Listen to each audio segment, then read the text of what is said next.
من با یکی از بچهای مدرسه توی گروه تلگرامی دعوام شده بود. بعد آره زنگ زدم بهش، خیلی هم در کمال خونسری گفتم ببین من تو رو ببینم میزنمت. یعنی خودتو زده بدون با صحبت‌هایی که کردی و اینا. بعد همون بنره که میگم دانشگاه زدن و اینا، ما اونجا اول شدیم رفتیم ارومیه مسابقات بین دانشگاهی.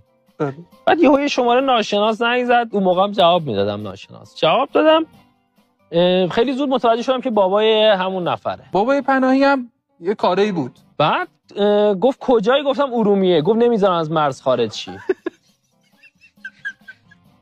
گفتم اصلا من نمیخواستم خارج شم، ولی اینجوری گفتی شک کردم نکنه با خارج شم. گفتم پدر پناهی ام، تو برای چی میخوای اینو بزنی؟ گفتم حالا هنوز که در زده با یه حرفی زدیم کودکو کی زده کی گرفته. یعنی تصورش این بود که تو چون این تغییر کردی فهمیدی که این جریان داری از مرز خارج میشی، لب مرزی. و گفت من خودم یکی از آشناهامون داور کاراته است. گفتم اینجا مسابقات تکواندو اصلا یعنی